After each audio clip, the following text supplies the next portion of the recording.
Halo, assalamualaikum warahmatullahi wabarakatuh. Ketemu lagi, oke? Kita akan ngomongi satu kasus yang kemarin viral ya tentang penipuan kartu kredit atau dan kartu debit ya yang merugikan nasabah. Ada yang dirugikan sampai 375 juta ya. 375 juta ini korbannya bernama Diki ya. Jadi ilustrasinya seperti ini ya rekan-rekan. Jadi Mas Diki ini di suatu waktu itu menerima suatu telepon yang mengatakan bahwa yang menelpon ini adalah dari call center Bank Mega. Jadi penipu ini mengaku sebagai call centernya Bank Mega menghubungi Mas Diki sebagai korban ini. Nah, call center orang penipu yang mengaku dari call center ini kemudian memberitahukan bahwa kartu kredit Anda sedang dalam bahaya ya. Jadi ini penipunya yang mengaku sebagai pegawai bank mengatakan bahwa kartunya sedang ada bahaya, sedang mau dihack orang, sedang mau dibajak orang kartunya. Jadi Anda harus melakukan pemblokiran kartu. Jadi intinya gitu.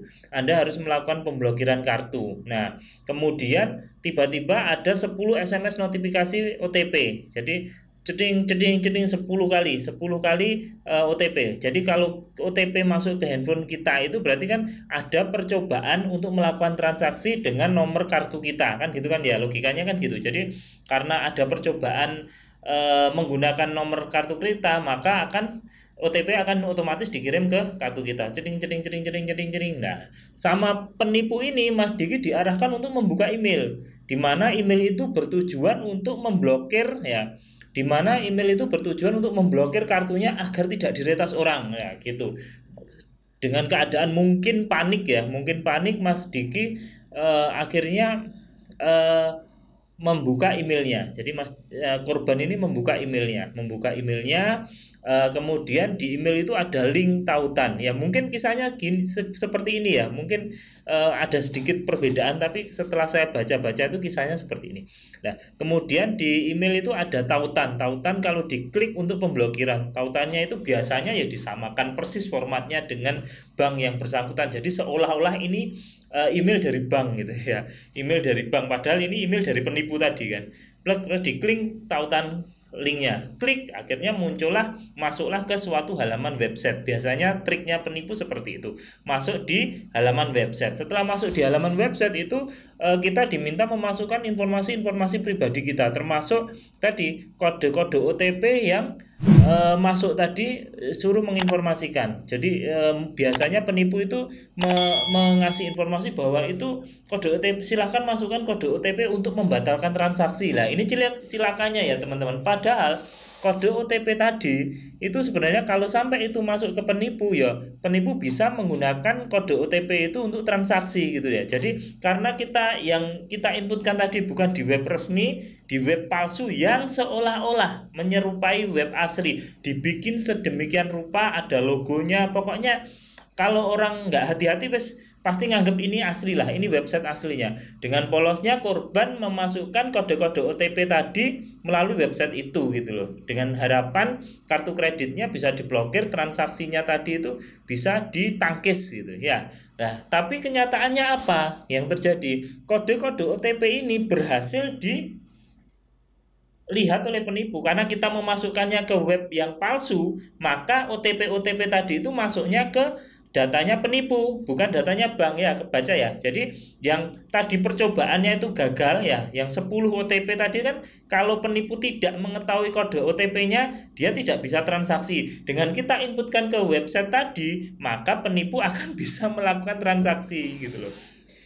Itu. Nah, terus habis itu udah diblokir Pak, penipu tetap menelpon sesuai yang di video-video kita sebelumnya. Penipu ini akan terus mendominasi percakapan sehingga kita itu tidak sadar kita terperangkap dalam perangkap rayuan penipu ya. Jadi terus mengajak ngobrol, gini Mas, ayo kita masukkan. Oh, sudah dimasukkan, sudah. Jadi lah setelah ini korban ini setelah dimasukkan semuanya, penipu nanya lagi. Ini kerennya penipu di kasus ini tuh itu gak terima cuman dengan membobol kartu kredit aja. Dia balik tanya lagi, masnya punya bank apa lagi gitu.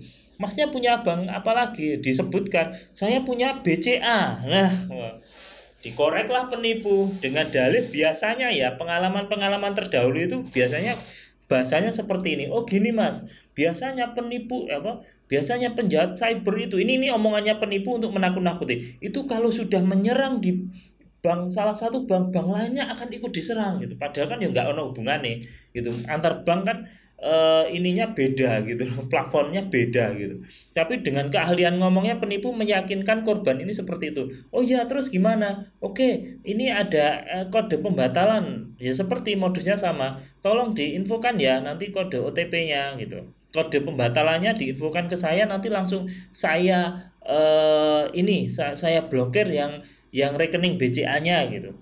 Terus mendominasi. Nah, kalau BCA kan kita udah belajar bersama-sama di video-video sebelumnya ya, kayak BCA One Click, kayak misalnya e-banking BCA dan lain-lain, kan kita udah belajar di video sebelumnya cara apa cara menghack cara mengambil alihnya seperti apa ya. Jadi kalau kasusnya ini kemungkinan dipakai untuk BCA One Click kemungkinan ya, tapi bisa juga untuk mengambil alih m-banking pelaku. Nah, setelah itu dengan polosnya juga si korban ini ngasih kode OTP yang dari BCA dikasih ke penipu tadi. Tapi kalau kita berpikir secara jernih kan nggak mungkin mau ngakunya dari petugas Bank Mega ya, mosok ya iso memblokir Bank BCA. Tapi ya itu tadi, penipu tuh kalau sudah mendominasi percakapan, memutar balikkan otak kita sehingga psikologi kita itu tidak tenang lagi. Jadi kita tidak berpikir jernih. Seharusnya kalau pas berpikir jernih kita pasti sadar orang Bank Mega kok bisa memblokir Bank BCA gitu kan, nggak mungkin kan gitu kan ya. Akhirnya yang OTP dari BCA tadi dikasih lagi ke penipu, jebret guys. Kemudian beberapa saat penipu nutup telepon, baru dia sadar ada SMS notifikasi dari Bank Mega sebanyak 9 transaksi yang nilainya sekitar 9, sekian juta gitu, hampir 10 juta. Kemudian rekening di Bank BCA hampir habis. Jadi ada 360 sekian juta gitu ya yang ada di BCA habis terkuras karena OTP yang tadi. Nah, ini pengalaman bagi kita semua. Ini contoh yang kasus yang menarik gitu loh. Jadi kita itu ketika ditelepon, ketika mendapatkan telepon yang membuat kita takut, mengaku dari bank, terus kartu kreditnya coba mau diretas orang lain, terus banknya dari Bank Mega mengaku bisa memblokir yang dari BCA segala macam, itu secara rasional kan nggak mungkin gitu loh. Tapi ketika penipu mendominasi percakapan, maka yang terjadi apa? Logika kita sudah tidak bisa berpikir secara tenang. Nah, hikmahnya apa dari cerita ini teman-teman ya? Jadi kalau teman-teman mendapatkan seperti itu, oh ini saya dari Bank Mega, kartu kredit Anda ada percobaan pembobolan, atau saya dari Bank BNI, kartu kredit Anda akan ada pencobaan pembobolan, atau kartu debit Anda atau apa whatever lah dari orang yang mengaku-ngaku dari pihak bank. Saran saya, bilang aja nanti telepon lagi ya, terus kita menghubungi call center yang asli gitu ya. Kan kita udah tahu ya call centernya BCA berapa, call centernya BNI berapa. Jadi kita yang menghubungi call center yang asli, bener nggak kejadian ini gitu.